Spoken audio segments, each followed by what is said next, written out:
Assalamualaikum warahmatullahi wabarakatuh. Waalaikumsalam warahmatullahi wabarakatuh. Apa kabar semuanya? Alhamdulillah. Sebelum pembelajaran dimulai, alangkah baiknya kita mempersiapkan diri kita untuk belajar. Ya, coba kalau misal ada meja yang kurang rapi atau alat tulis yang belum dipersiapkan, silakan dipersiapkan dulu. HP tolong ditaruh di meja paling pojok kanan, ya, silahkan. Nah, pinter. Oke, ketua kelas silakan memimpin untuk berdoa. Duduk siap gerak.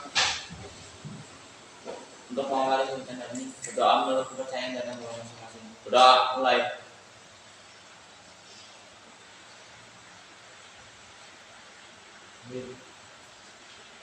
Doa selesai. Beri salam. Assalamualaikum warahmatullahi wabarakatuh. Waalaikumsalam warahmatullahi wabarakatuh. Oke, sebelumnya Bapak absen terlebih dahulu. Lukman, Amalia Rika, sakit.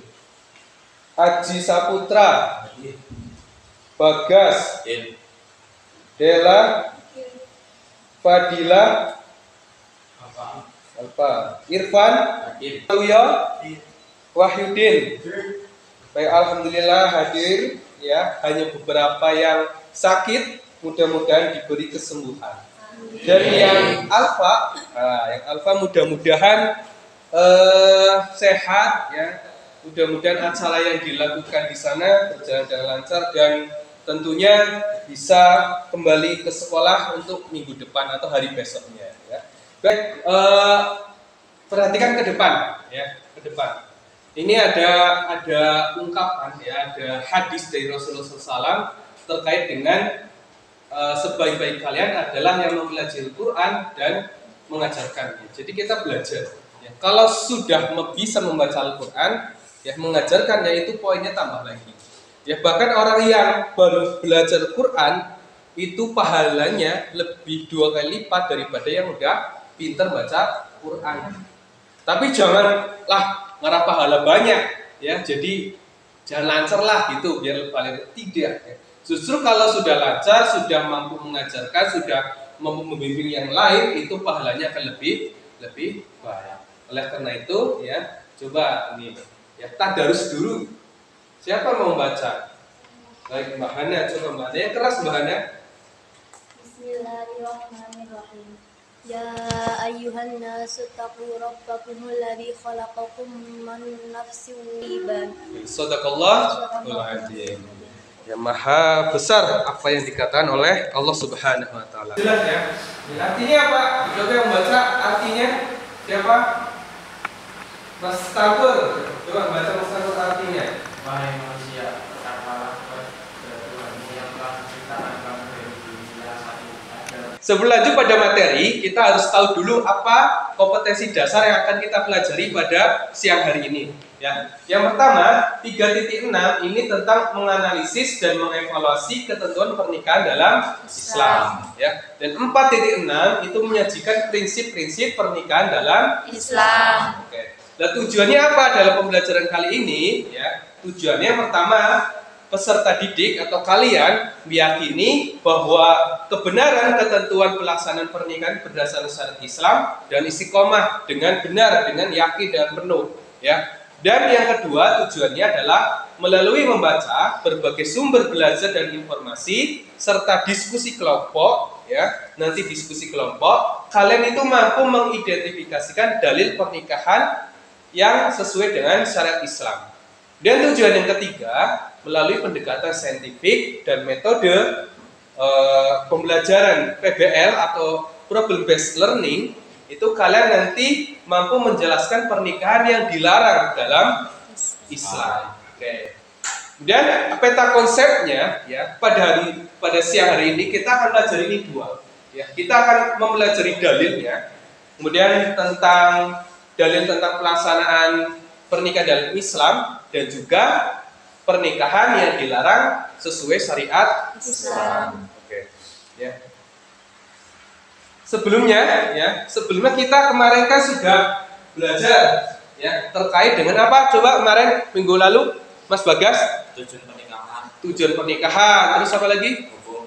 Hukum nikah, terus Rukun dan syarat. rukun dan syarat pernikahan. Ya. Hukum nikah ini ada berapa kemarin? Ada Lima. 5 ya.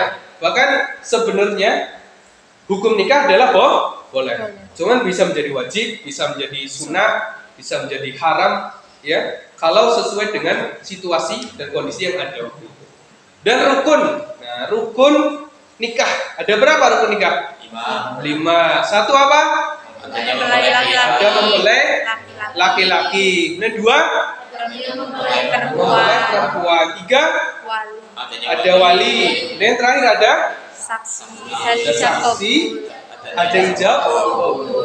Ijab kabul yang penting juga. Kalau ada saksi terus ada wali tapi tidak dilakukan ijab kabul, sama halnya tidak ada pelaksanaan pernikahan dalam Islam. Paham ya? Sampai sini paham? Oke. Pada pembelajaran kali ini kita nanti bahas tentang pernikahan yang dilarang dalam Islam. Kira-kira apa saja pernikahan dilarang menurut kalian? sama jenis, Pernikahan sesama jenis, terus pernikahan siri. kawin kontrak, nikah siri. Nikah siri boleh nggak sih sebenarnya? Enggak. Kalau poligami boleh nggak? Enggak. Boleh. Ada yang enggak, ada yang boleh. Ya, nanti kita bahas itu. Oke. Nih coba. Nih kita lihat dulu. Ini ada apa ini? LGBT, Hah? Ada laki-laki sama laki-laki nikah. Boleh nggak? Kenapa nggak boleh? Haram. Kenapa? Nggak boleh Mbak Salma. karena melanggar norma agama, terutama agama Islam. Terutama agama Islam ya. Terus kita perhatikan nih, kemarin kita ada video ya, ini coba kalian dengarkan dan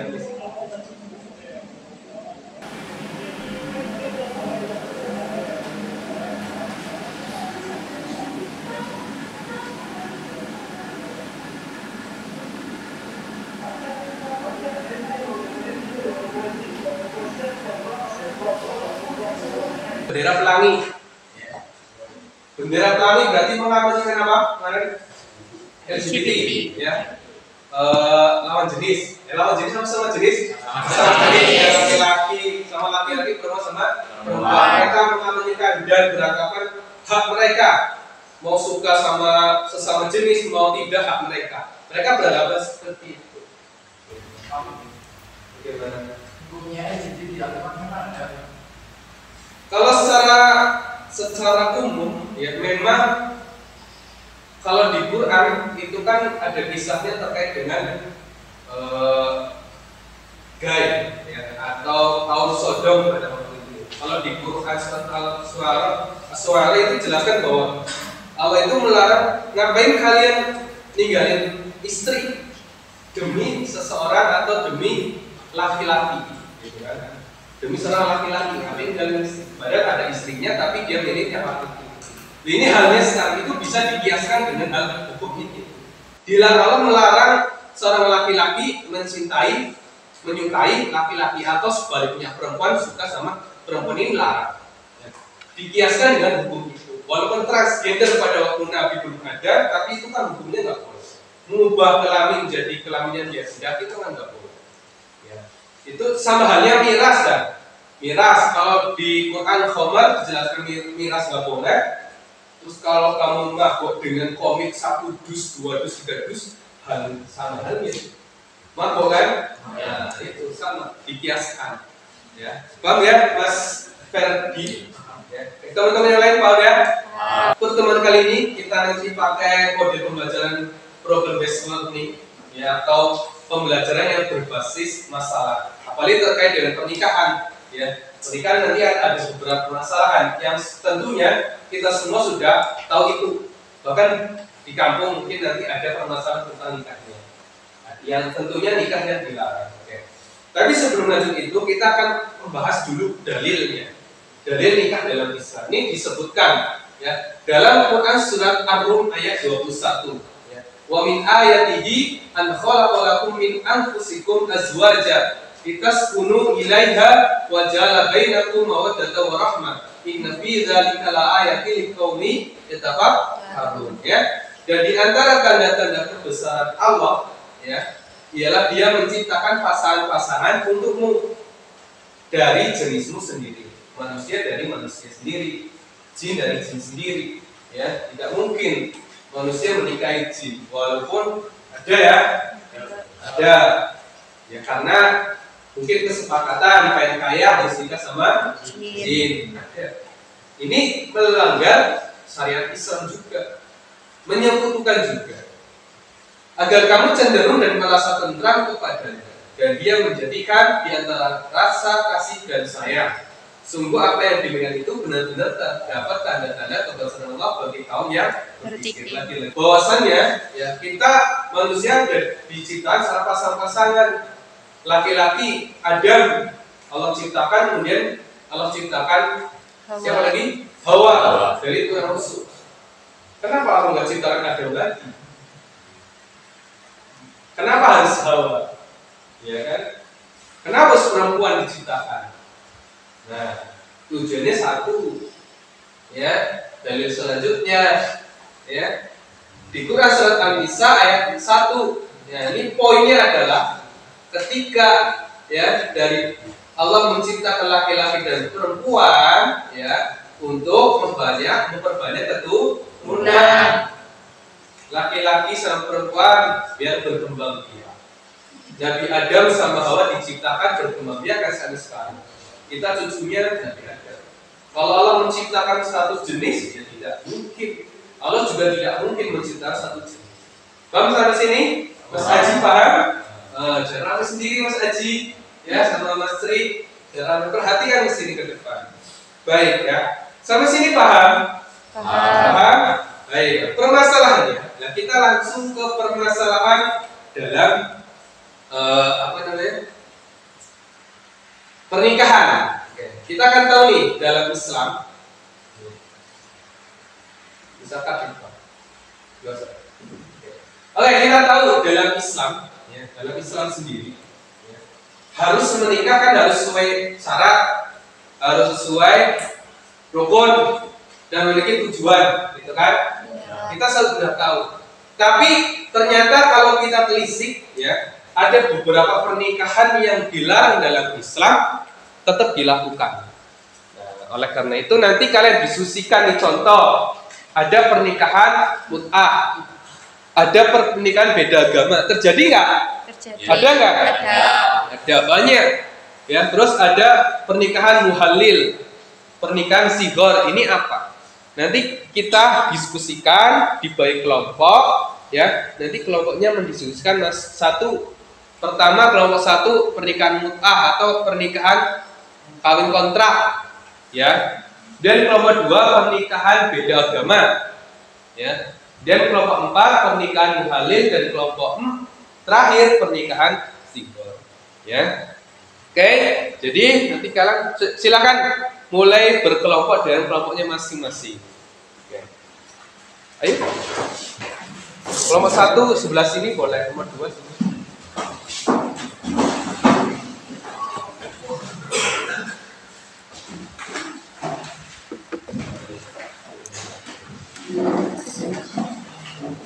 Kelompok 1 mana ya? Kelompok 1. Kelompok ini berapa?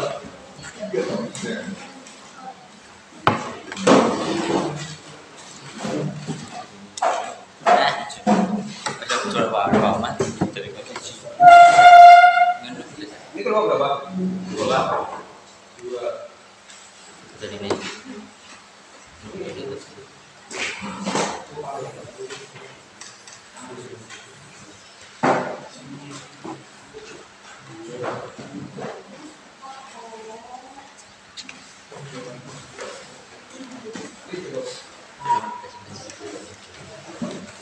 Oke, silakan kerjasama kelompok cari referensi yang relevan, yang sesuai, ya. Boleh internet, boleh dari buku paket dan lain sebagainya. Oke, kelompok 1 tadi bahas apa? Kelompok 1 mana?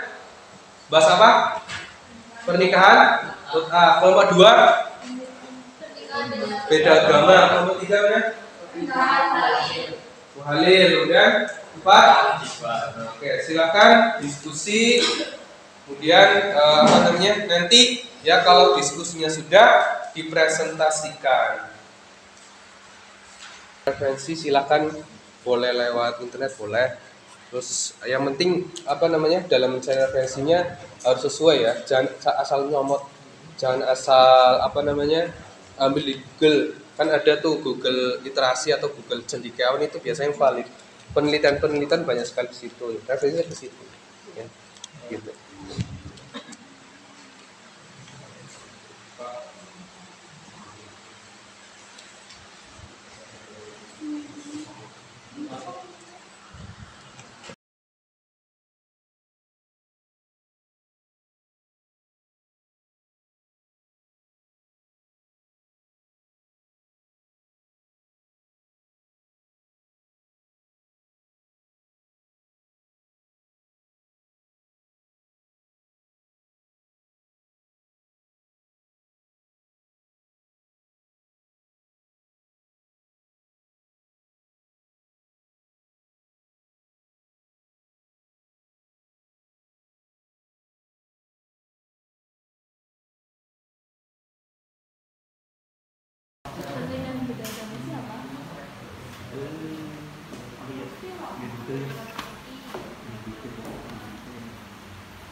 Sudah diskusinya? Sudah. Baik.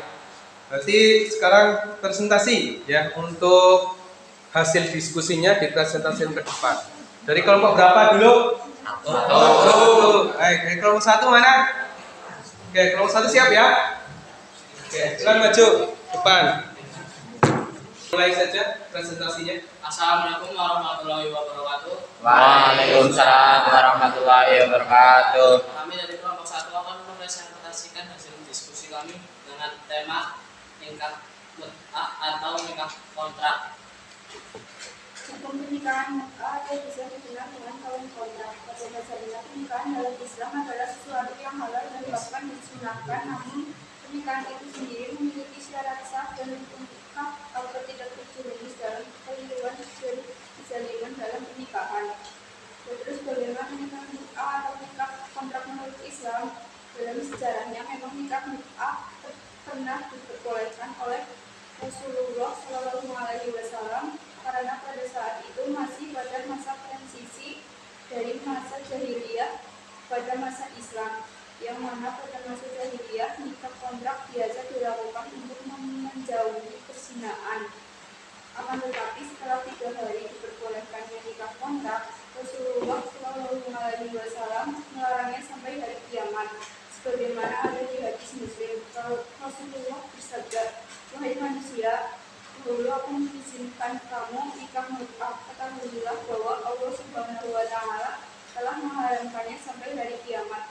Dari hadis tersebut sudah jelas keharaman daripada nikah mut'ah atau yang biasa disebut nikah kontrak. Ya, nikah mut'ah atau nikah kontrak. Padahal sekarang Indonesia masih ada loh nikah kontrak. Ya, di Bogor kemarin ada nikah kontrak. Ya, atau mungkin mahasiswa nikah kontrak itu ada. Ya. Nah ini hukumnya tadi bagaimana? Haram ya? Haram, nggak boleh. Oke, kelompok 1. Ada yang bertanya menanggapi kelompok 1? Tadi kan dijelaskan bahwa nikah mut'ah atau kontrak haram. Akan tetapi nikah mut'ah kan ada ijab kabulnya, berarti sah dong. Nah, Mbak, kalau itu kan tadi tetap ada ijab kabul. Ada ijab kabulnya. Kalau dalam pernikahan kan memang kalau udah ada ijab kabul terus sah. Nah, nikah mut'ah bagaimana walaupun ada ijab kabulnya? Ya memang betul ada ijab kabulnya. Akan tetapi biasanya tidak ada wali maupun saksi.